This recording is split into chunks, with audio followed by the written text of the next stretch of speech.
Hello, everyone, and welcome to the Nexus podcast with Heather and Jimmy, a breakdown of the important news in the world of Blizzard Entertainment. Today is Saturday, February 13th, 2021. And you can check out old episodes on nexuspodcast.com, where we are available on all major platforms: Spotify, iTunes, Google Podcasts, Stitcher, TuneIn, etc. And make sure to follow hashtag Nexus Podcast for the conversation throughout the week. And old video episodes are up on youtube.com/DJ Tyrant. And check out all our social medias for all links to where you can hang out with us throughout the week on Discord and stuff like that.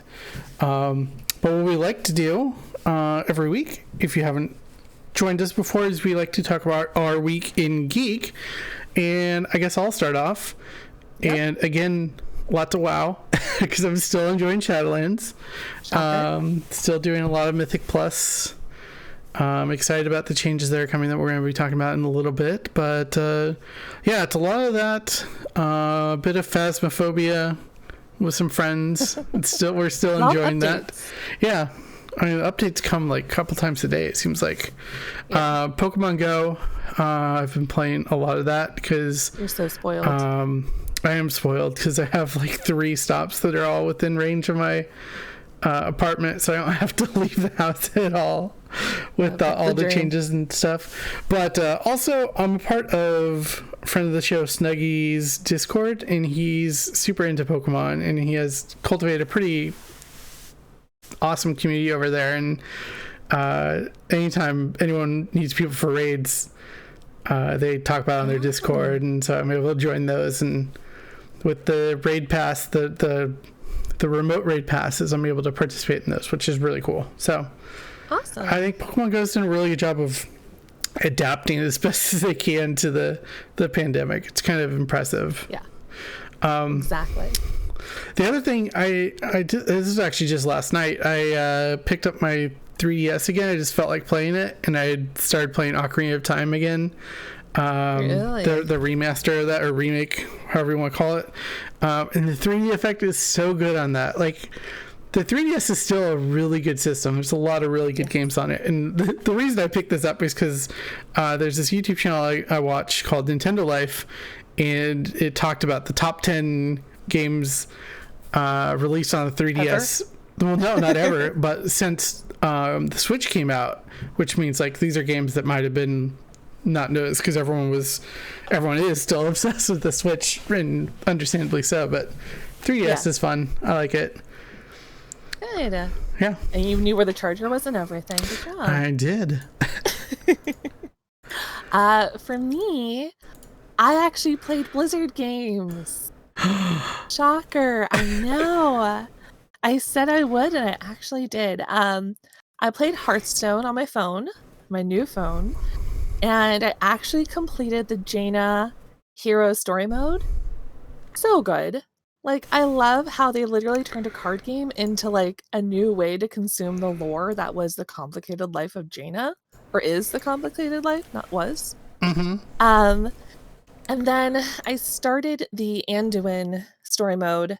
And have you played those at all? Or have you played the Anduin one yet? No, I haven't even completed the Jaina one yet. I've started it, though. So Anduin's first like level or villain, I guess you could say, in Hearthstone is his father, who's training him. And there's this one hero power that Varian has that is so annoying. Like, I felt like a teenager annoyed with my father type of thing, because he's training him, and it's the it's a wagging finger picture, and he's all like, you can do better or whatever, and he sends any or a random hero card that you have on your deck back into your hand. I hated it. So really good on telling the story, because it's like not just a Hearthstone game, it's like a storytelling thing. It's genius. Like, Hearthstone, their team blows my mind every time. So I did do that, which is cool. And then I even played World of WarCraft, Jimmy. I did play WoW. I know, I saw that. That's awesome. Because I was streaming on Twitch, on my Twitch channel, H Sailor Moon. So yeah, I did that, and I got my Paladin and my Shaman and my Warlock basically through the Shadowlands beginning campaign of the Maw. Yeah. And It was a struggle to pick the hero classes. Or not the hero classes, the covenant classes. Covenant houses? That's the term, right? Just covenants, I think is fine. My covenants. So my paladin just went straight curing because it looked amazing, and I knew I was going to do that because paladin curing, it's like, you know, one and the same. But my warlock and warlock and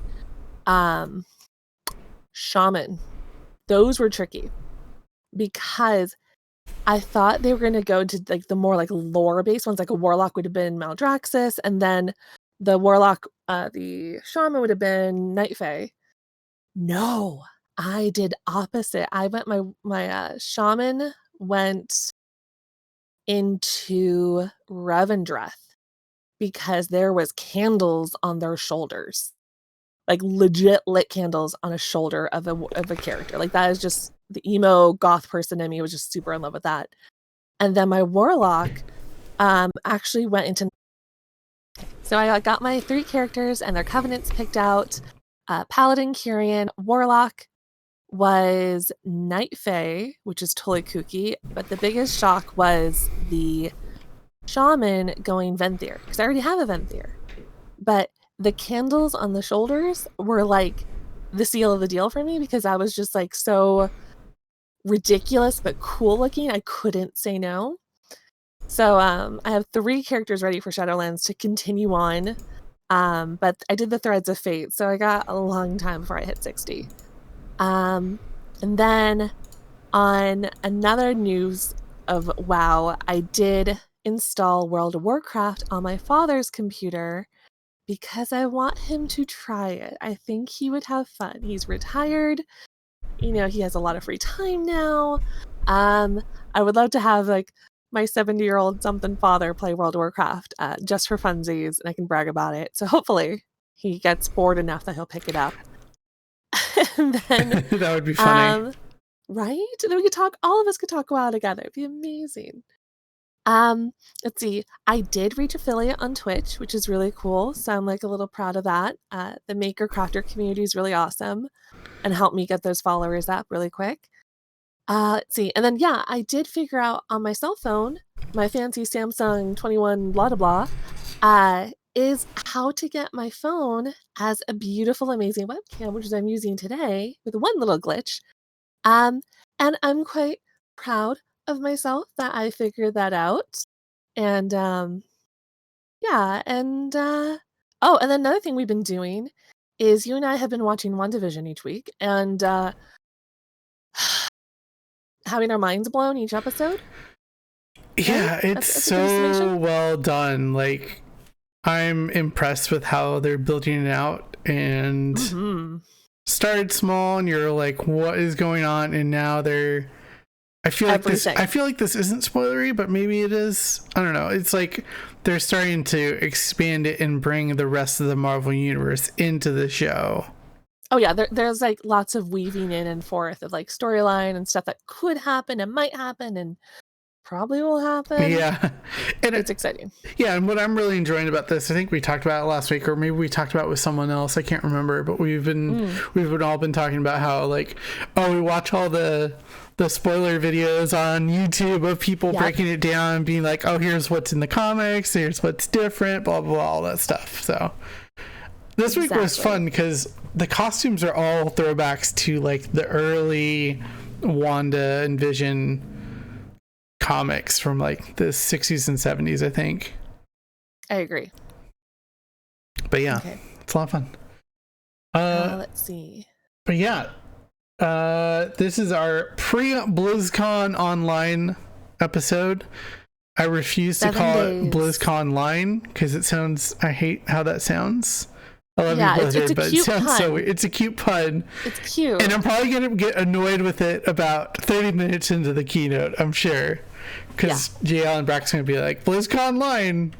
And I'm going to be just, why? BlizzCONline. Yeah. We can say the extra 2 letters. It's not hard for us. Yeah. Speaking of that, though, we will be co-streaming on this channel, if you're watching live on my channel, twitch.tv/DJ Tyrant, starting around 1:30 Pacific. Probably we'll just hang out and get ready for things to start and see what's going on. And Heather will join me at least for the opening ceremonies, and then I think she might stream other stuff. I don't know. I don't know.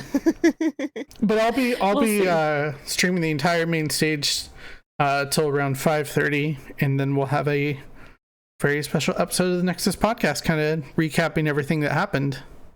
Absolutely. Yeah, for opening ceremony, and I'm really looking forward to doing it with you at the community showcase. That'll be fun because we've never really sat down together talking about it. So this. I know we've always watched it like after, because we're usually so like busy. A week later. I remember one time we were staying with our friends for BlizzCon, or we came home and then we went over to their place during Thanksgiving, and then we watched a bunch of the stuff that we didn't watch through the video. The virtual ticket, and we watched the community stuff, and we just had a ball watching it. I think that was the first year that Darren DePaul had hosted it, and he's hosting it again this year, so I'm really excited to see what he pulls off. Yes, exactly. It'll be a lot of fun. I'm looking forward to it for sure. Let's see. Yeah, but that's 6 days away. And not just that, but we finally got a schedule. We were expecting this. And yeah, we have the opening ceremony at 2:00. And from just a brief look at the schedule, Diablo looks to be the big I don't know. The big ticket item? Yeah, the big ticket item. I don't know what else to say about that, but there's 3 specific panels for basically Diablo games.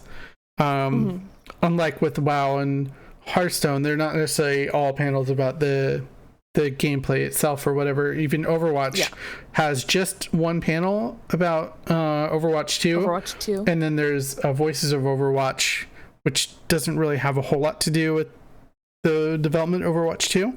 But there's 3 panels: the Diablo What's Next at 3:10, the Diablo Developer Roundtable at 4, and the Diablo Deep Dive at 5. So that's basically 3 panels that are dedicated to whatever the Diablo team is talking about or announcing. And also the main channel, the Blizzard channel, has 2 of these panels slotted in as well. So first one right after opening ceremonies is World of WarCraft What's Next, then the What's Next for Diablo, behind the scenes of Overwatch 2. The Diablo and Overwatch ones are rebroadcasted, so if you want to see those firsthand, you can see them on the other channels that they have. And then a Diablo Deep Dive at 5:00 to round out that first day. And that's just Friday. Yeah, and this is just Friday. Friday is definitely more focused on the products and stuff. And announcements. And I'm really interested to see, obviously I won't be able to watch this live, but the Starcraft Legends thing, because it's like basically I haven't found any other details other than the description that says, ever wonder what would happen if Starcraft Bonjois from different eras faced off? Join us for Starcraft Legends, where the best players from Starcraft and Starcraft 2 clash as a team for era spanning glory. So it's almost like, is that players, or is that like lore characters? Like, it's definitely together? Players. Like, okay, I could see like they put Flash up against Cyril or something like that. And she's like, hey guys, you want to do some BlizzCon stuff? Basically. It's been a while. And it's a lot easier to do with it being online. They don't have to fly all these people out and put them up in hotels and stuff like that. It's true. And just because I don't want to assume everyone knows what Bonjois means in this regard. Bonjois is a term used to describe a player who dominates the StarCraft scene for a long period of time. A Bonjois has a very high winning percentage and successive title wins. However, a Bonjois is not defined by his statistics or records. Rather, a general consensus is reached that he is the most dominant pro gamer of his era. Wow. Yeah. So that's a title. That's like a Game of Thrones title right there. Yeah, it kind of is. Does he have any pet dragons? I don't know. Pet zerglings? There you go. But the other notable thing, notable for not a good reason, we'll talk about this a little bit more later, but there's no Heroes of the Storm panels this year. Absolutely none. Nada. What? It's interesting because when you look at all the channels, it has Blizzard, Warcraft, Hearthstone, Diablo, Overwatch, and strategy. Like, it doesn't say Starcraft. Granted, the only strategy game per se is Starcraft. And Warcraft 3? Yeah. And so it's like, you couldn't do anything. Like, I don't know. Yeah, it's definitely a little disappointing. Yeah. But day 2 has some more, I would say, fun stuff and community-focused events. Q&As. Yeah, the Q&A. WoW Q&A is always super fun, but they also have a Hearthstone Q&A and a Diablo Q&A. And Overwatch League Shock versus the World. We'll talk about this more in the Overwatch section, detailing this, because this looks like a super fun event. Of course. And I'm super excited for that. And a community showcase showcasing the art, talent, storytelling, and cosplay from the Blizzard community, hosted by, once again, Darren DePaul. Amazing. And yeah, if you don't know who that is the voice actor for Reinhardt. No, Jimmy, he's the mayor of Blizzard. That's true. He's the mayor of Blizzard. You can't forget that title. I forgot they made him the mayor of Blizzard. No, they didn't make him. He declared himself mayor of Blizzard. He did. Yeah, self-proclaimed. Yeah, and the remainder of the afternoon has the aforementioned, or did we talk about this? We did. Okay, yeah, the Critical Role Diablo campaign at 2:00, and World of Warcraft will have an Evolution of Thrall panel that has Christy Golding and Taryn Gregory on it. That was what the trailer kind of showed. Them chilling on a couch talking. Yep, and then there's a cooking workshop by Lullaboo, who is the partner for Tally, who, if you watch WoW streams at all, you should be familiar with him and what he does for the community. But she does a lot of great stuff too. She's been doing cooking streams for at least a year now that I can think of. So that'll be kind of fun that'll be fun to check out. There's a streamer showdown for Hearthstone. That'll be fun. I'm really interested to see what they do there, though. Like what they're going to show off, because we're going to talk about the new Hearthstone modes that did get announced in the Hearthstone section, which has some pretty interesting. It might just be like a show of what they've done. Yeah. Like, here's all the cool stuff, and here's how it plays. Yeah. Or they might be showing off the new set that they're more than likely announcing this BlizzCon. Now, which set as in like card set? Yeah. Okay. Yeah. And there's a bunch of artist panels for Diablo, which those are always so cool. The art panels are really interesting to watch, because you're like, oh, no way are they going to finish this cool art piece in an hour or whatever, and they do it. It's impressive. It's like it's their job or something. Exactly.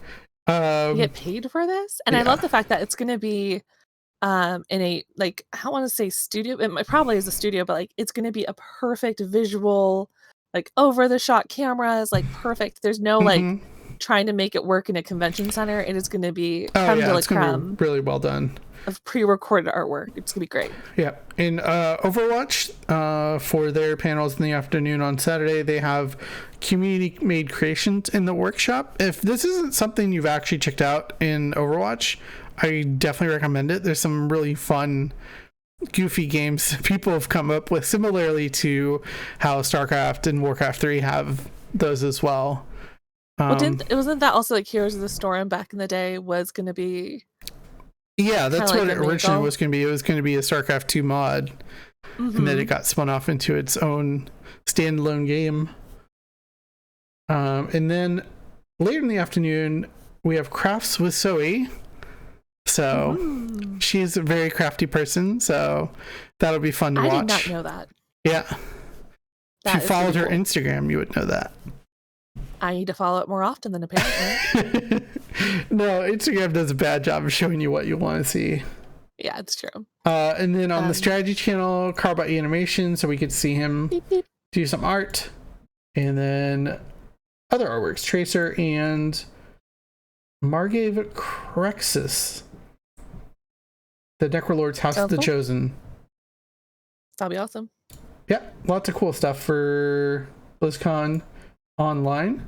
And then a 2021 closing statement from Sarah Lynn Smith.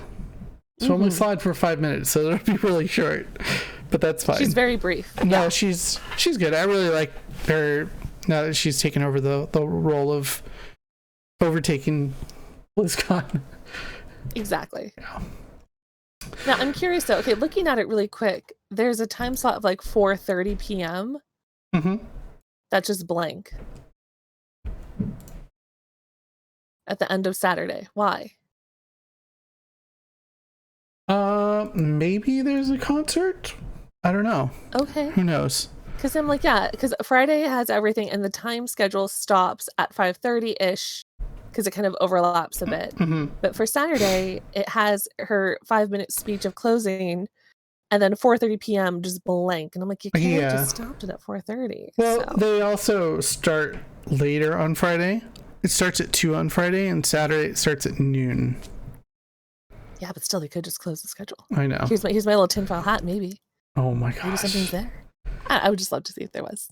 That would be interesting. Because it feels so short. Like, and I say this every BlizzCon, like 2 days is not enough. But then during BlizzCon, at the end of BlizzCon, you're like, that was a lot. I'm tired. I want to go home now.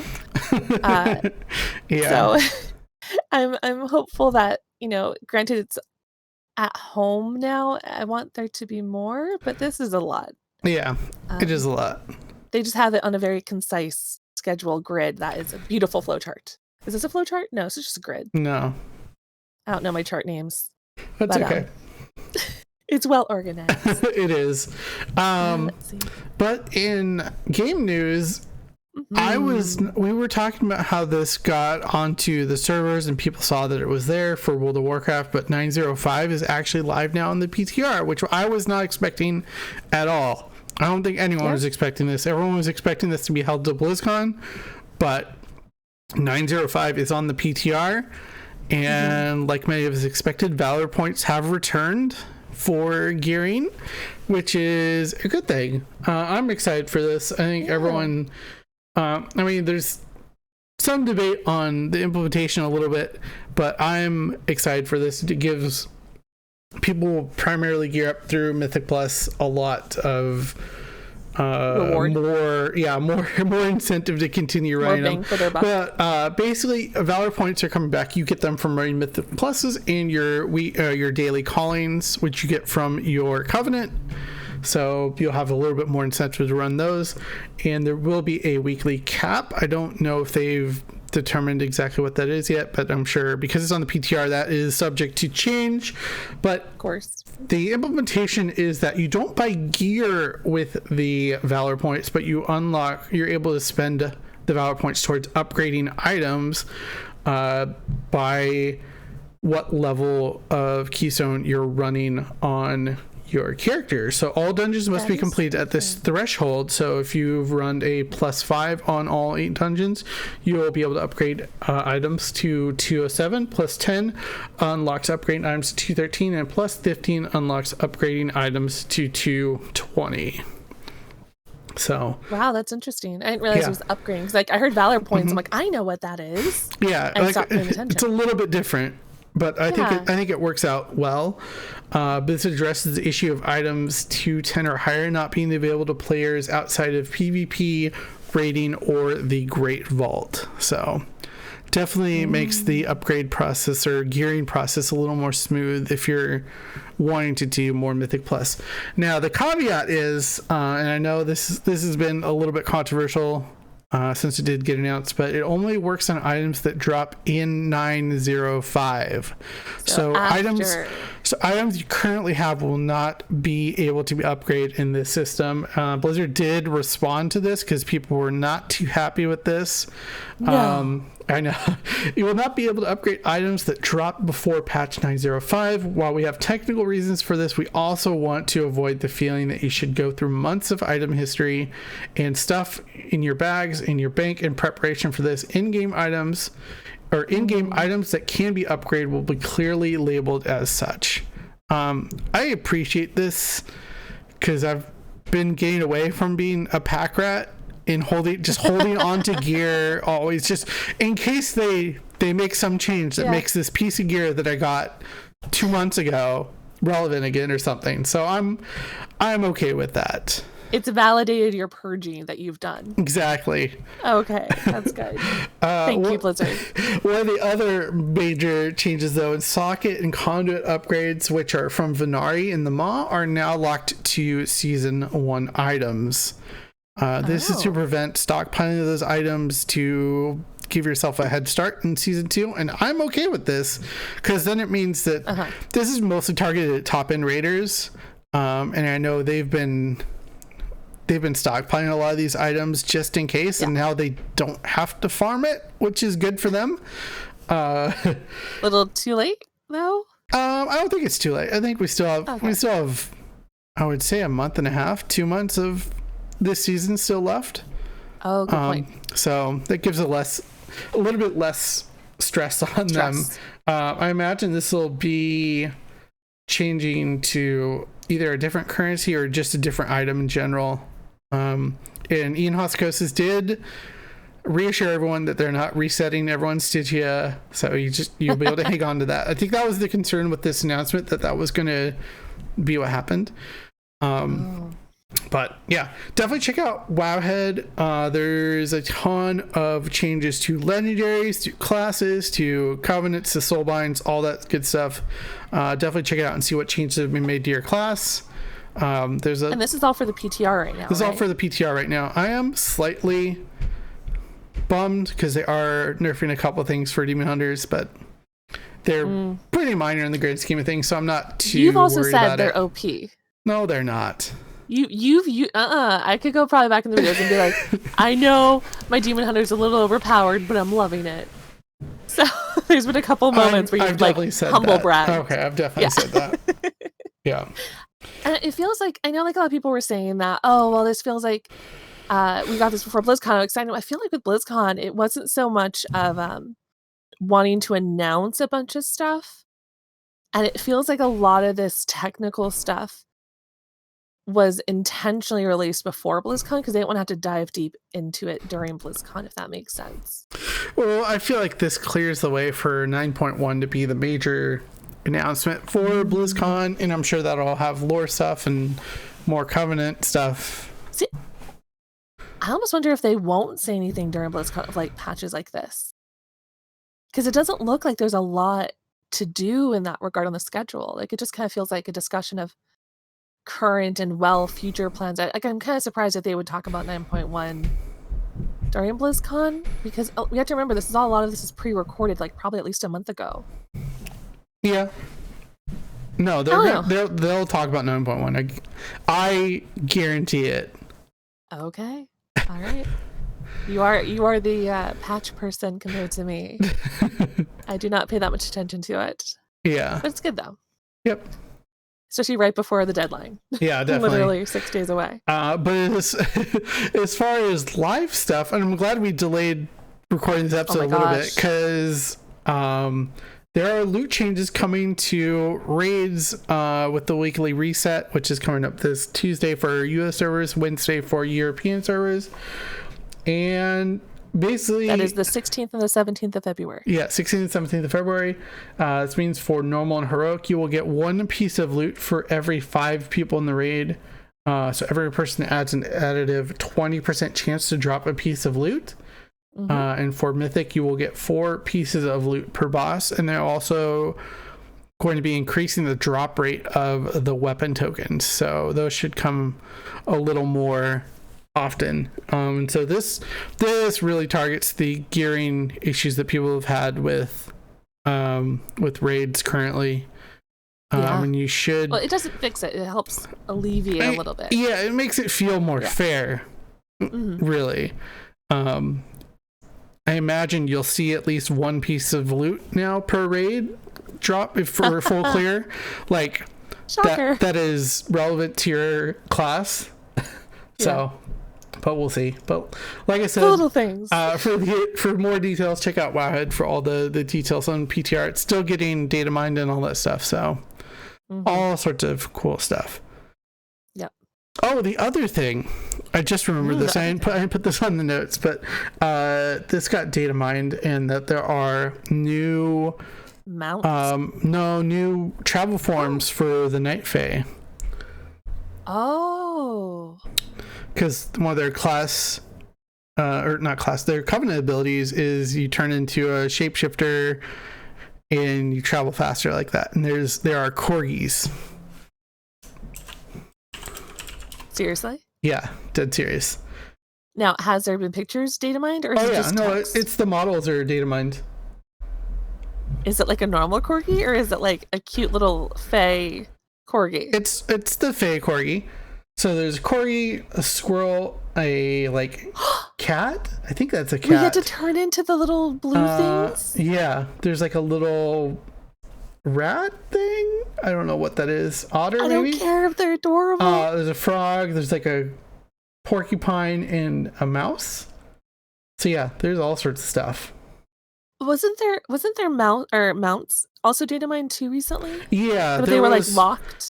There was one that got data mined from the start of the expansion that never made it into the game. That looks like it's getting put into the game here. That's exciting. So all sorts of good stuff coming in 9.05. Yeah. I expect that in the next 3 to 4 weeks. So all sorts of fun stuff.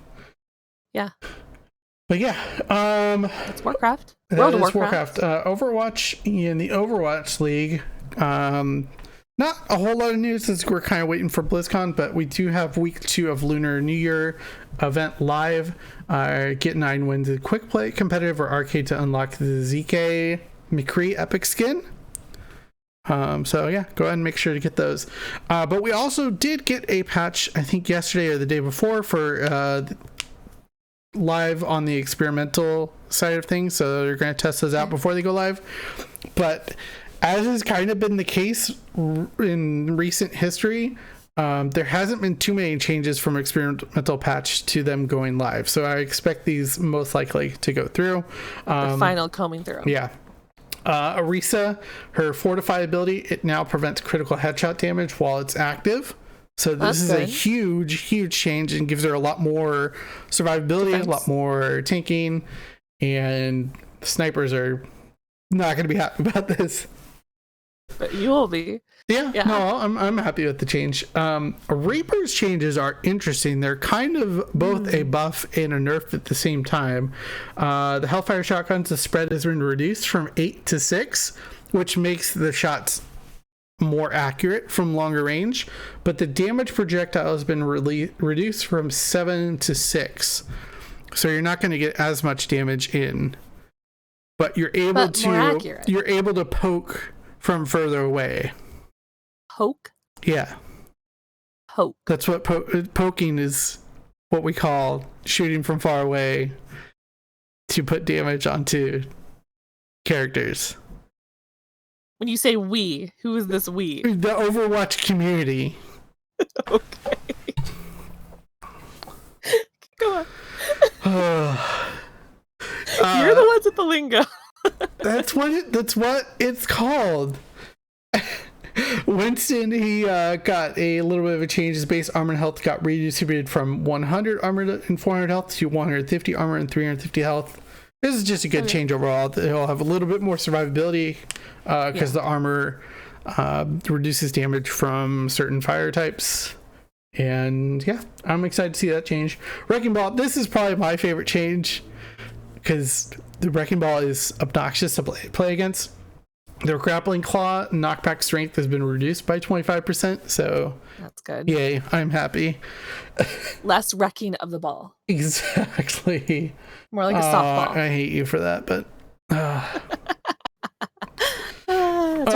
but breaking down the Overwatch League at BlizzCONline, Shock versus the World will be happening on Saturday at 12 o'clock noon. This looks really cool. So Shock, if you're not familiar with Overwatch League, they're the 2-time reigning league champions from 2020 and 2019. So Blizzard decided, hey, let's put them against the world the world's best players and see how this plays out. But because I was about to get pissy of like, why not LA Gladiators? But since they have the win, they do. Yeah. But it's not totally serious. Usually these events, they like to have a lot of fun with them. Absolutely. We only know the titles of these game modes, but this first one sounds really fun. 12 hooks, 1 hole. No, it doesn't sound fun.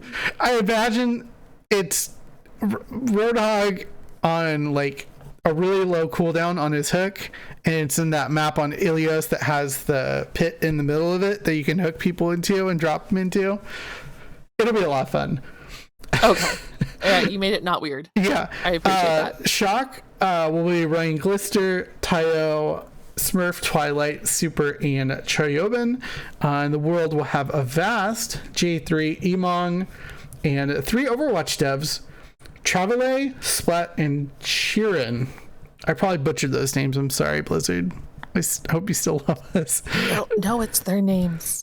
Okay. It's usernames. Usernames never make sense. I know. Yeah. And then there's a mode called Tactical Drawing. Your guess is as good as mine.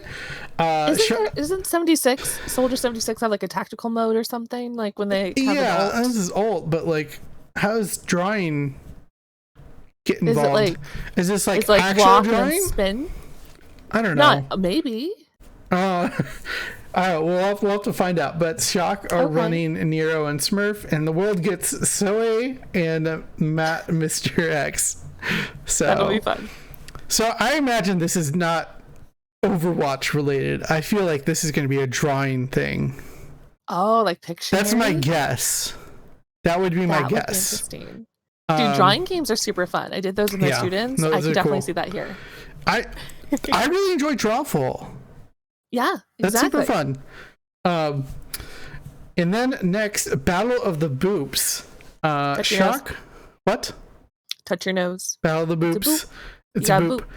But we're not talking about Somber Boops. We're talking about We're talking about Lucio Boops. Nope, it's Somber Boops. I'm mad about it. Nope. Okay, Shock is going to be running Krusty, who's their coach, and the world, if you pay attention to Overwatch League social media, gets Craig Lucio Dad Crumb. And if you don't know what Lucio Dad is, I don't. I'm going to show it on stream right now. Sorry, to those of you listening. But there was a guy, Salty Freeman, at Biggest Sonic Fan, said, my dad plays Overwatch like this. He's an older gentleman, but I mean, this is amazing. He jerks around, dodging and peeking around corners. He lifts his mouse a lot. He loses his breath, but top 4, he says. I saw this. Yes. It's amazing.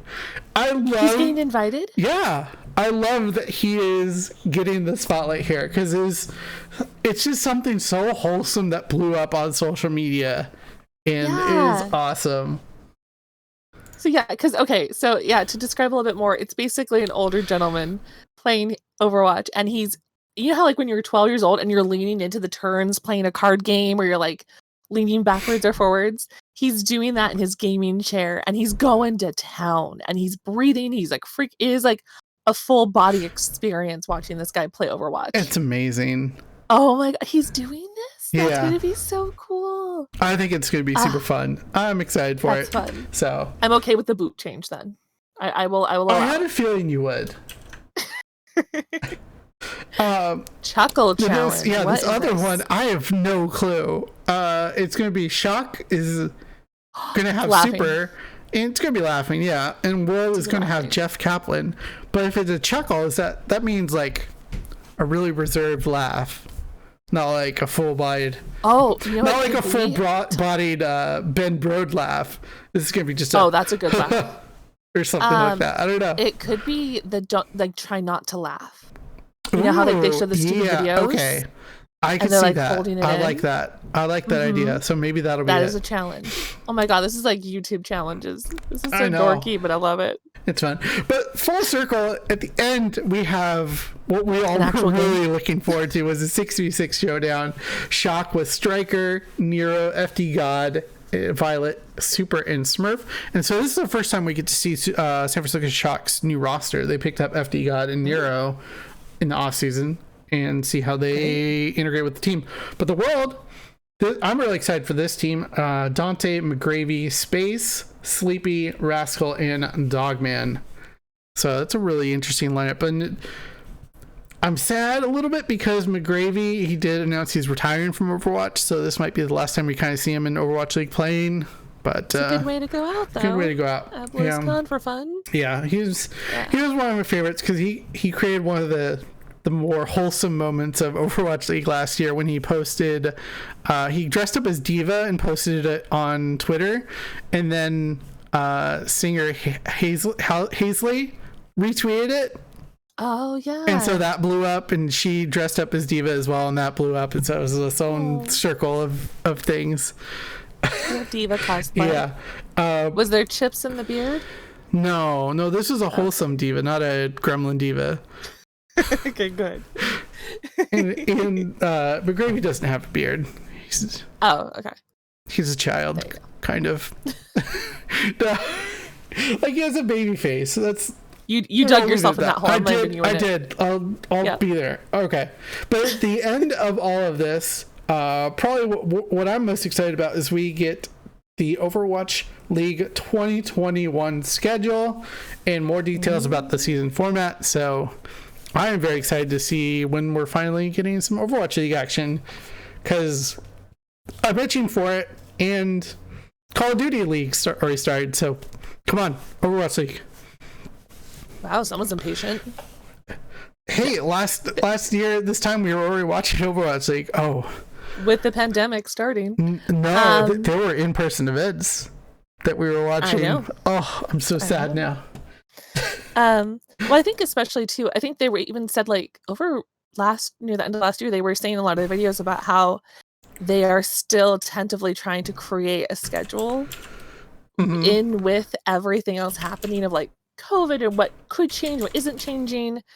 So here's hoping that they have a good contingency plan for online for a while, and then hopefully open up to having real events. We don't know. But yeah, I can definitely see them announcing that for sure at BlizzCon, because now is the time to announce, and they've had lots of time to plan. Yeah. And nerds like you're waiting for it. Yep, we are. Exactly. Yeah, but what's really interesting, we don't really have Diablo news yet because we're waiting for BlizzCon, and we if don't only have there really, were panels about Diablo. I don't know. Don't really have Starcraft news, but we kind of have a little bit of both here, as the makers of a mod for Starcraft called the Curse of Tristram have released the full release of their remake, remaster. I don't know how they remade Diablo 2 in the Starcraft 2 engine, and it's the full Act 1 with 3 difficulties. What? Yeah, it actually looks really good.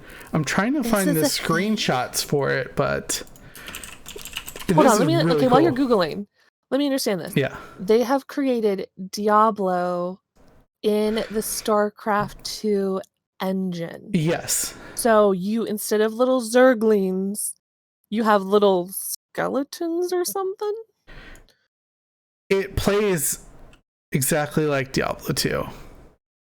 But it's in StarCraft. Yes. How is this? That's how powerful the StarCraft 2 editor is you can do stuff like this. But you play Diablo, which is going and killing things. I'm just trying to wrap my head around it. So like, okay. This is literally blowing my brain a little bit.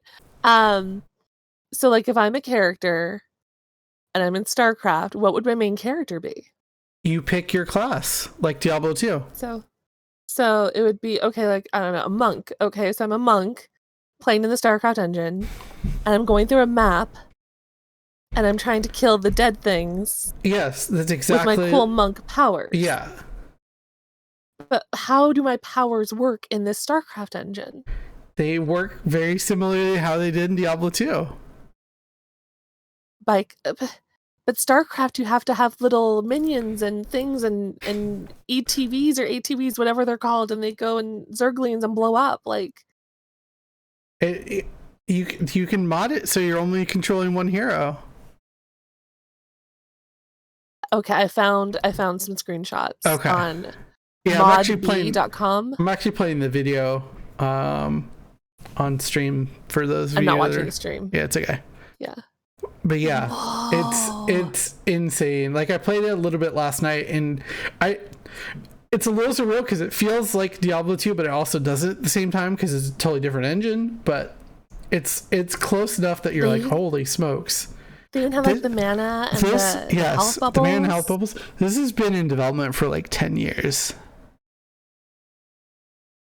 Okay, so what's the point of this? Like, are they selling this? Is this just for No, funsies? it's free. Like, yeah, that's the other thing. It is absolutely free, and StarCraft 2 is free to play. So if you want to check this out and you've never played StarCraft 2 in your life, you can do it right now for free.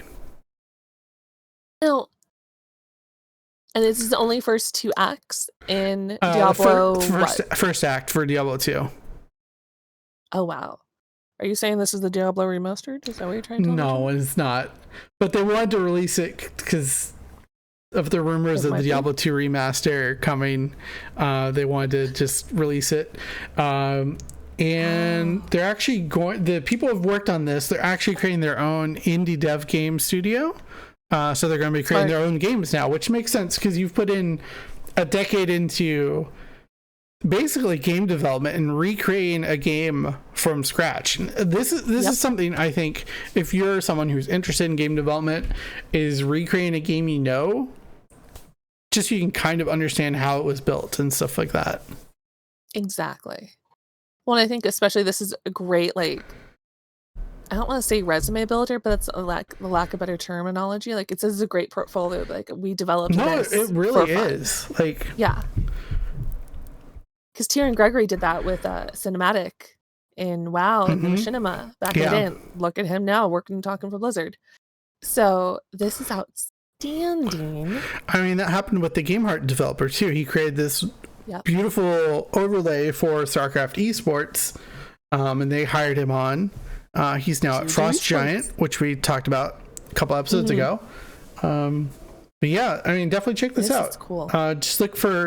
Just search for Curse of Tristram on the Starcraft arcade. On the arcade. And yeah. Wow. That was cool. That blew my mind.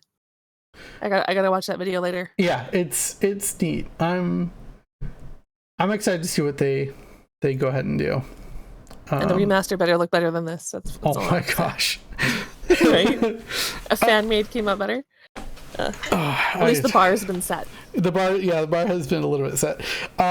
Hearthstone, just like World of WarCraft, I played it. I was not expecting any Hearthstone news to come out pre-BlizzCon, but we're having some super major announcements that did get announced for Hearthstone.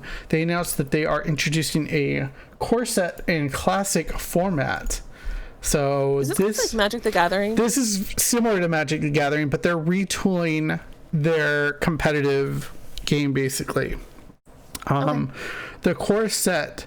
So the thing is, they've always built on the cards that released in the basic set from 2014.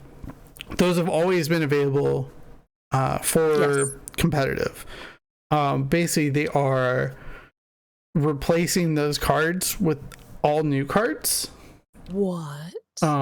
Yeah. So after set rotation this year, the standard will include card sets from Year of the Phoenix, which includes Ashes of Outland, Skullman's Academy, Madness of the Darkmoon Fair, and the Darkmoon Races mini set, the next expansion, and the new core set.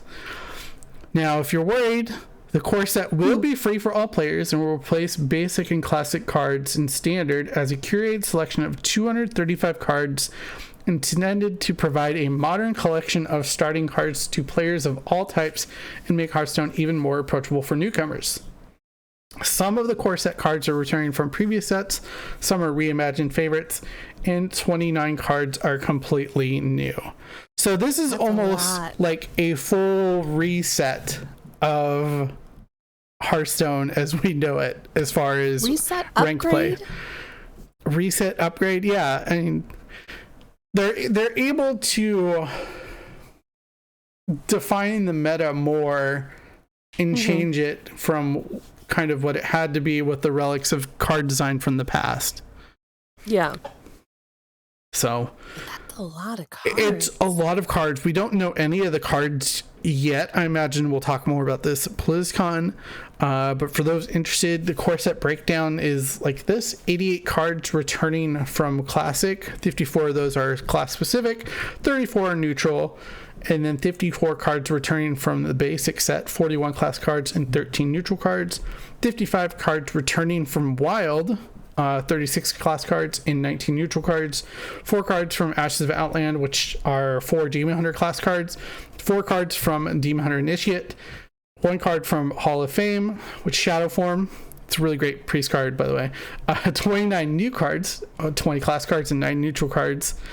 And like the basic set, you'll earn core set cards by leveling up each class. So all core set class cards are rewarded between levels 1 through 10 of each class. Basically, core set class cards. I know. Basically, this means if you've leveled up your heroes in Hearthstone, you're going to get all these cards. That's the main takeaway from this. What if I haven't done that, Jimmy? I'd be surprised for a friend. I'd be surprised if you haven't. I mean, the thing is, if you level those up, you'll unlock those cards for free, anyways. Okay, good. Just asking. I'm here to ask those hard questions that are important. Yeah. So they're also introducing a legacy set, which will replace the wild format. Okay. Or not, it's not going to replace it, but it's going to join that. Basically, they're retiring Hall of Fame entirely. Basic and class sets will move to wild under a new name called the legacy set. There are a few exceptions. I don't want to list them all here because this is going to take forever if I go through everything. Go to the links. But yeah, definitely check out the blog post on Hearthstone. The most interesting one for me, this is when I played a lot of Hearthstone. They're introducing the classic format where you get to craft decks and compete using Hearthstone's original 240 cards as they were in 2014. I'm excited for this. It's going to be so broken again, and it's going to be awesome. I'm so confused. And so basically there's a format that uses just the original cards from the launch of Hearthstone. Okay. How they were back then. So Leroy Jenkins will still be a 4-cost card. Oh. Versus what he is now. I think he's a 5 or 6 cost now. Okay. And I am very excited for this because that means one turn kill Leroy Jenkins is back for this format. But keep in mind this is its own ladder separate from everything. And yes, Adam in our chat is excited about Sylvanas coming back. I'm excited for that. Now, what type of Sylvanas? The card, so the Sylvanas card, where when she dies, she steals a minion from your opponent's side of the board. Oh, it's very like good. In World of WarCraft. And it's busted. Oh, God. No, but I'm excited for that. And that also means for those of you who do not like Demon Hunter, you can play Hearthstone without having to deal with Demon Hunters. Oh. Because Demon Hunters were not a thing in 2014. Wow. Yeah. Okay. But yeah, there's a lot more details on this. Yeah, back in the day. I mean, this is like WoW Classic for Hearthstone. Yes, that is correct. That's the simplest way I feel like I can put this. I wonder how many people are going to go back into like playing this classic version and be like, I like the retail one better, like the newest one better. Like, you know, because just like with WoW Classic, how people were like, oh yeah, I can't wait to play the classic game. And then like a week later, they're like, I like retail better. It's so much more, right? Yeah, it'll be interesting to see how it plays out. I don't know. I'm excited for it. I might play it a week. I might play it a week and be like, oh, this is dumb, but no, it's fun. As long as you get your Leroy Jenkins kills, you'll be happy, right? Exactly. Yeah. That's who your bar is. Yeah. And with the expansion of kind of modes and cards you're going to have. They've expanded the deck slots from 18 to 27. And people might be like, why 27? It's because they have 9 on each page, and it keeps the uniformity of how they look between the pages. Because it looks pretty? Yeah. Okay. Well, it's a Your UX OCD. choice. And also, they have to keep these design choices in mind for mobile as well, because it is a mobile game. Yes. But yeah, lots of really cool stuff. I'm super excited for this. Fancy. I think this is cool. I will be happy for you. BlizzCONline will have more info. Oh my gosh. I mean, I think that's the one thing. Oh, go ahead. I mean, I'll still play Battlegrounds probably mostly as my most played Hearthstone mode for now. I love the Hearthstone BlizzCon events because they always talk about like this cool storyline, this new mode, and all this stuff. But when they get into the weeds of like, and here's the card with this thing, the mana crystals, and the 4/3, and blah blah blah, and it just blows over my head so quickly. Mm-hmm. So like you doing all that just now was like, okay, cool, great. What does that mean in generic terms? Yeah. So I do love their panels though. So I'm excited to see what news they come in with. Not so much the cards per se, but the new mechanics is kind of fun. Yeah, no, it'll be fun. Yeah, but moving on to our next game really quickly though, I did mention at the top of the BlizzCon stuff. Heroes of the Storm doesn't have anything being talked about at the show, but Blizzard, one of the developers, did come on to Reddit and explain why. Kina Brew came on to Reddit and said, hello friends, there's no panel because we didn't have anything to share at the moment. I will say that we have content coming, including some of my favorite reworks, new mounts, skins, and more. So They could have just done a teaser like PowerPoint and be like, it's coming, peace out. yeah, that would have been nice, but I don't know, I'm a little bummed. Also, just because we talked about this earlier this week, and I'm a little annoyed that they talked about BlizzCon on the Heroes of the Storm Twitter account, especially with a picture of Orisa. No. Yeah. No, not Orisa. Ophelia. Yeah. Orphea. We have the t-shirt. Orphea. We do. Orphea. Okay. Too many O heroes in the Blizzard world. That's true. No, but it was like, come watch BlizzCon and hang out with your favorite heroes or something like that. And it's like, you're not going to talk about it. It's like you could have just said nothing on that account and it would have been better. But they have to pitch it. Like, I know. It stings. It straight up stings. Your apps, like they could have done like even just like a 20-minute, half-hour block on the strategy channel and been like, here's some future plans we have, news to come later. Like they could have done something. Yeah, like, the fact they have like, it just really burns. I don't know. I follow a lot of people on Twitter who are exclusively Heroes of the Storm, either content creators or people involved in the hero scene, and they are not happy, and I can't blame them. I don't blame them for that. Yeah. Well, and I think especially because the heroes community has been building themselves up from nothing for the past year, especially with COVID and all that stuff. So then to not even have it brought up, like even last BlizzCon, the Heroes of the Storm stuff was very minimal, to say the least. And they were announcing Deathwing. Yeah, well, they announced Deathwing before the show, which was interesting, I thought. So it's like, you didn't have to do it outside of BlizzCon, but you easily could have put it inside of BlizzCon, especially with pre-recorded stuff right now. Like, it sucks. Yeah. It sucks a lot. It does, but yeah, that's all the game news. But Heather, you're part of the show. We were thinking we weren't going to see much in IRL loot, but you seem to have dug up quite a bit.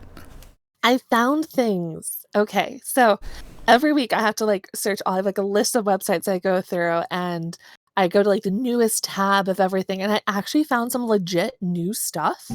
And I know they're new because I've been doing this every week, so I'm quite like stoked. So we'll go with outside of Blizzard property storefronts per se, and kind of go into more of the mall stores, I guess, and that's how I view it in my head, like it's in a mall. Hot Topic is one of the first ones that I have on my list. Hot Topic, I know that Hot Topic and Box Lunch have been doing a lot of these printed t-shirts where they get like a cool logo design. They put it on a black t-shirt or a blue t-shirt, and then they say buy it.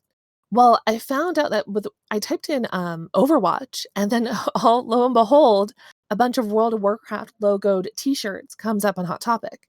And they're not just, and I'm assuming you have it pulled up, they're not just the new Shadowlands logo. It is the old World of Warcraft logo, like classic almost. It doesn't say classic on it, but it has like just the World of Warcraft logo across the front of the chest.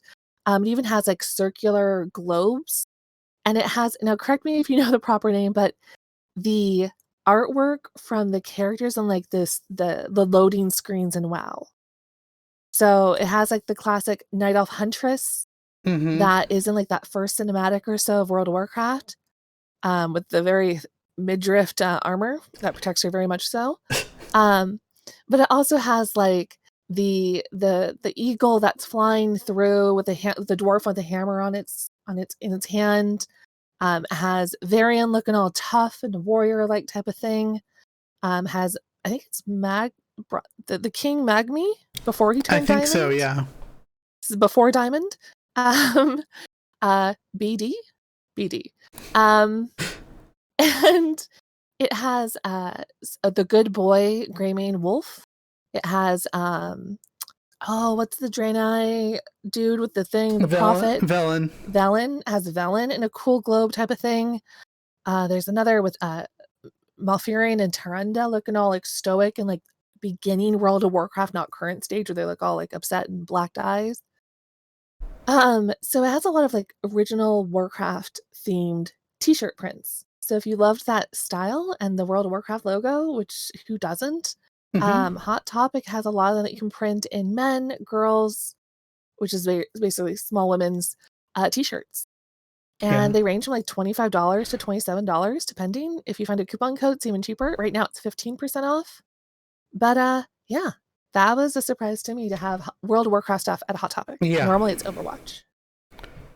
Let's see. Next one is Jinx. And this one, I got an email earlier this week from Jinx because I subscribe to all their emails. And it says, we have new World of Warcraft hoodies. And I'm like, do you though?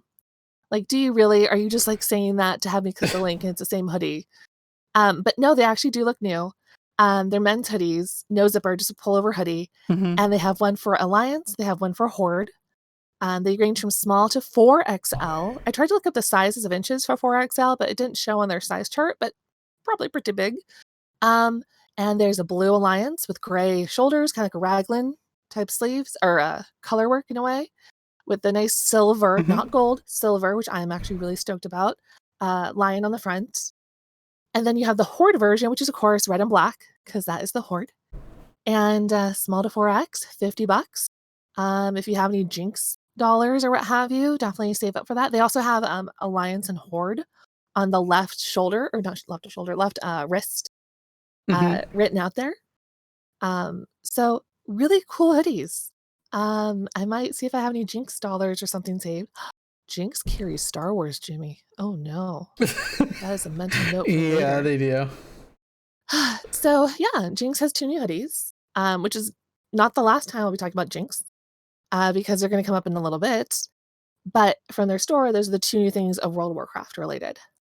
Scooching on down to Amazon, and I just did a quick Amazon search, World of Warcraft, and I'm pretty sure we haven't talked about this within the past 5 episodes, so it might be new to me. I'm pretty sure it's new to me.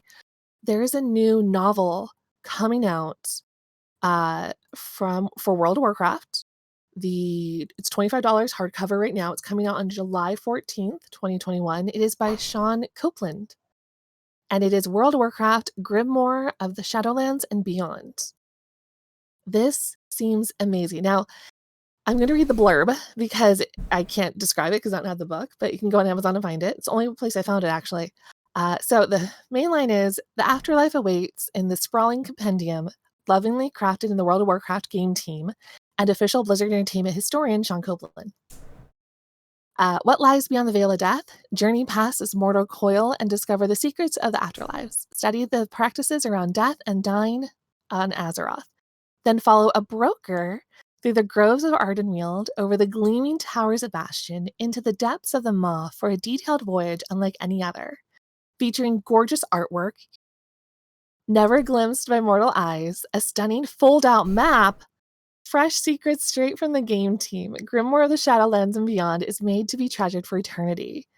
In his authorial debut, Blizzard Entertainment historian Sean Kaplan opens the vaults of both World of WarCraft and his years of hidden knowledge for all curious souls. Like, the lore in me is excited. We did some research on this guy because we're like, this is his first book, which is, kudos, amazing, you're awesome. But Sean Kaplan, he has been the content and narrative designer since 2008 at Blizzard. He then also has been the historian supervisor for creative development at Blizzard since 2017. And now there's a big old title. I didn't copy and paste it.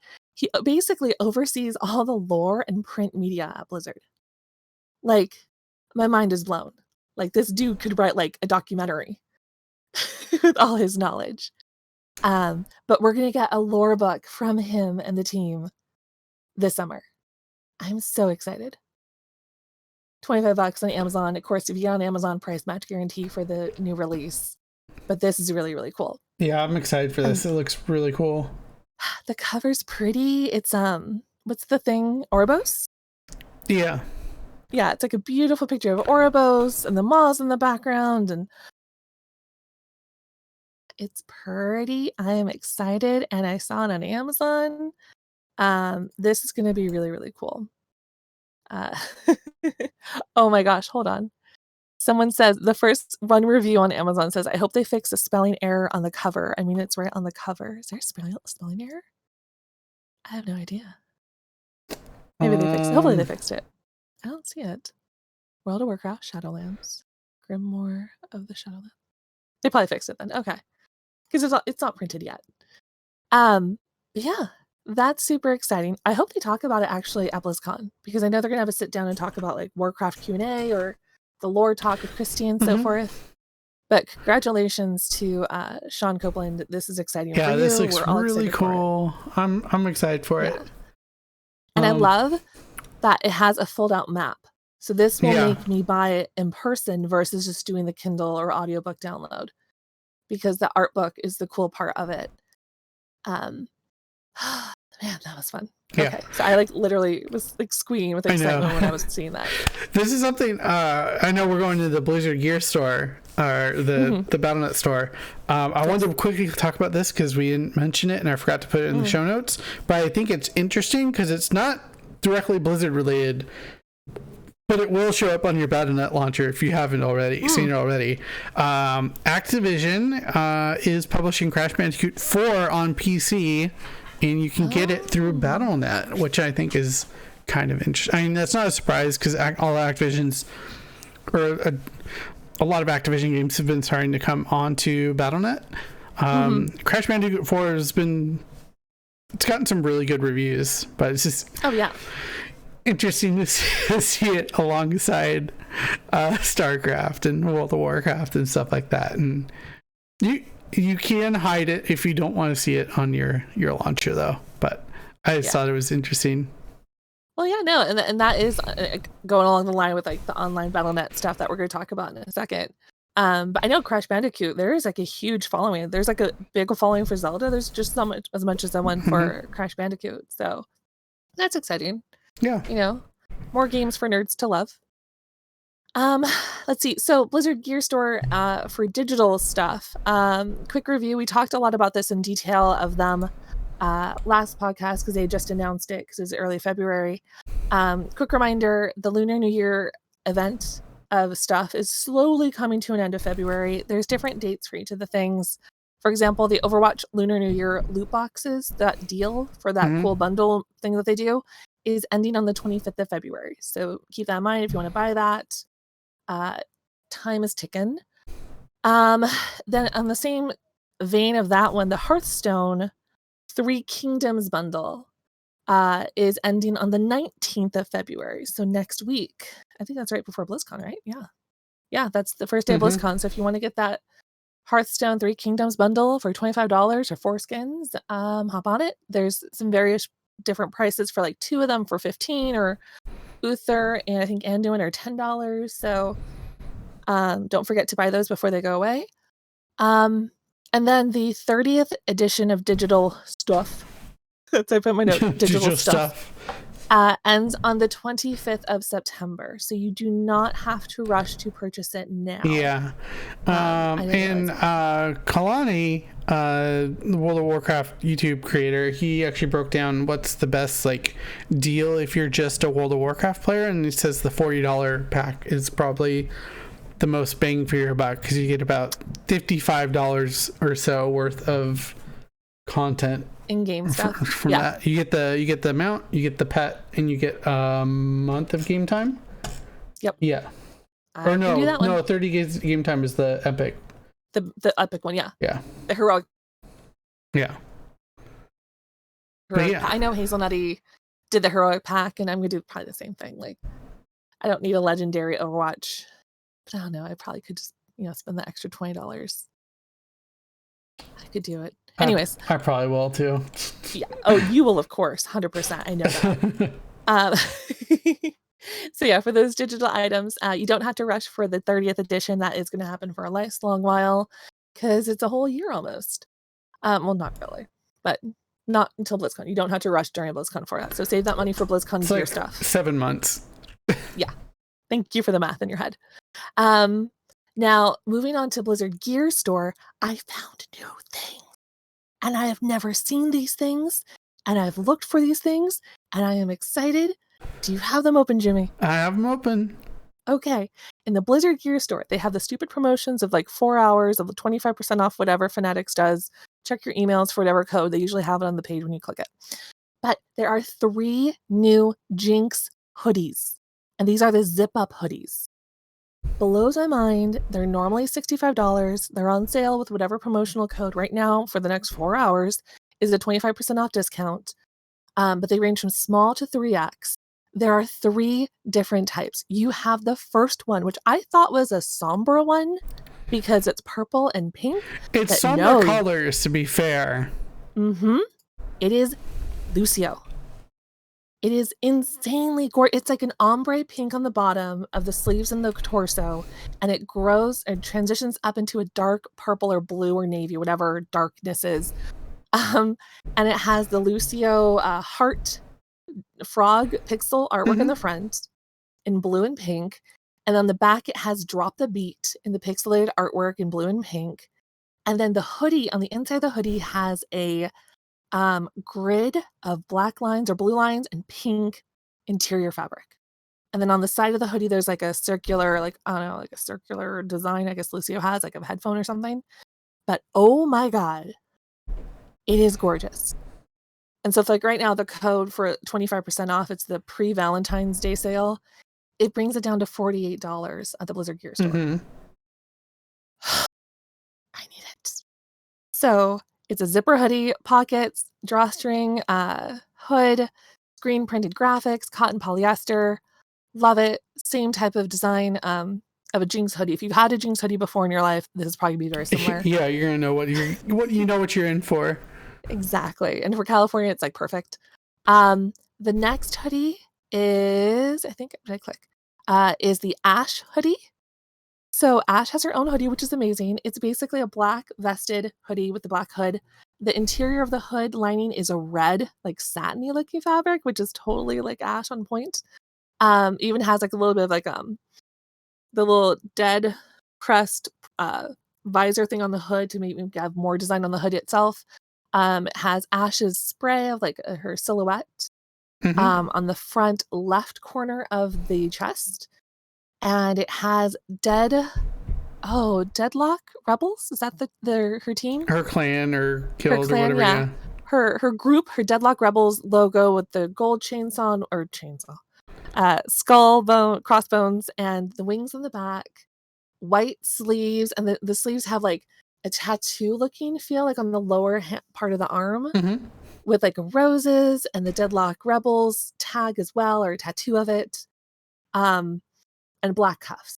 Like, oh my god, it's so pretty. I've never seen this anywhere, and that's what's blowing my mind. Oh, I know. Because like I check the Jinx store all the time for Overwatch hoodies. I've never seen these. I might be out of. Cause there's a lot of Overwatch merch in the Jinx store. I will say that. There So really maybe I is. missed it, but I don't think I've missed these because these are very unique. Same pricing, $65 down to $48 right now with a code. And then the last one is a Diva hoodie, which I totally thought of our friend John with this one. And this kind of plays on a different type of mech look for her. It's not pink. It's not anything crazy. It's white.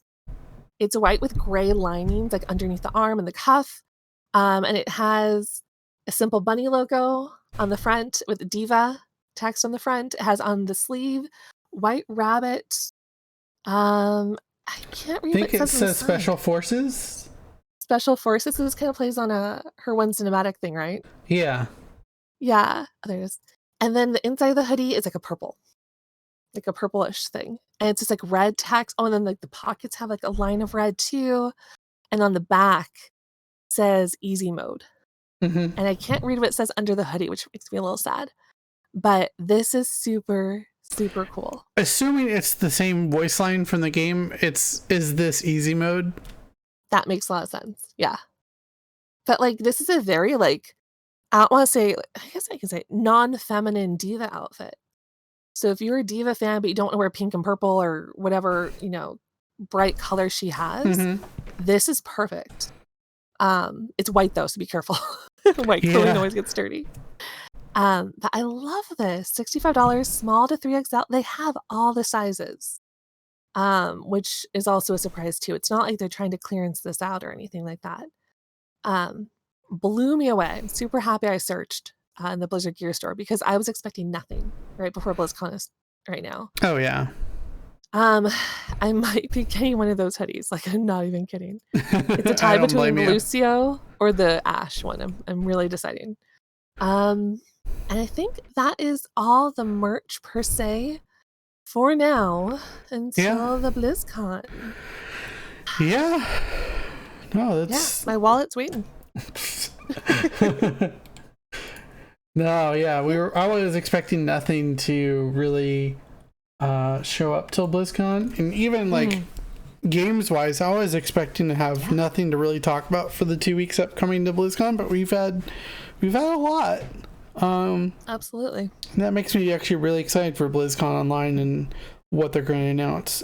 Again, if you're just now joining us, well, I will be co-streaming BlizzCon on Friday at 2 o'clock with Heather.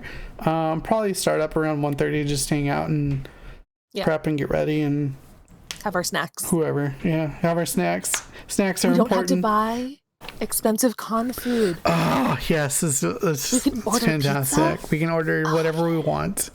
We don't have to walk over to the hotel to get the Pizza Hut, the secret Pizza Hut that we found. I do appreciate though the French fries at the convention. Those were good French fries. Yeah. I can get McDonald's. Anyways, you can. Yeah. And not have to stand in line for all those food trucks. Oh my gosh. We'll be streaming BlizzCon, which will be fun. I'm excited. And it's free if you want to watch it. You don't have to pay anything. There's no virtual ticket this year. And I know there's going to be a lot of new viewers with that free ticket watching the Critical Role panel. That will be outstanding. Yeah, that's going to be cool. They always do a really good job. I remember they did was that Hearthstone or World of WarCraft one a couple of years ago? Oh, both. They've probably done both. Yeah. Really. Yeah. But no, they've always partnered with Blizzard to do little one shots here and there, which doesn't surprise me considering Matt Mercer and Laura Bailey and Travis all have we're worked with BlizzCon, we're with Blizzard and all that stuff. RPGs and whatever video games out there. Yeah.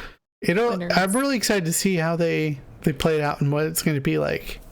Because if you know anything about Critical Role, they kind of go all out for their special events. So I mean, this is gonna be like they're gonna have a really cool themed set. People are gonna be dressed up. It's gonna be super awesome. So, babe, what would it have been like if we actually had a BlizzCon? Do you know how You would hard? have actually. Do you know how hard that panel would be to get into? I would have camped out. I know you would have. No. Darn you, COVID. No, but our friend Chris Stuggy, he dressed up as I'm not familiar with the characters. Sorry, Caduceus. Yeah. Yes. I know he was so good. He was all into that too, or he still is, of course. But yeah, I don't know, lots of fun. But yeah, we're gonna close that out. This is episode 26 for the Nexus podcast, your breakdown of all the important news in the world of Blizzard Entertainment. NexusPodcast.com for all old episodes. You can check us out on Spotify, iTunes, Google Podcasts, Stitcher, and TuneIn. Follow the hashtag Nexus Podcast for conversation throughout the week. And old video episodes are on my YouTube channel, youtube.com/DJ Tyrant.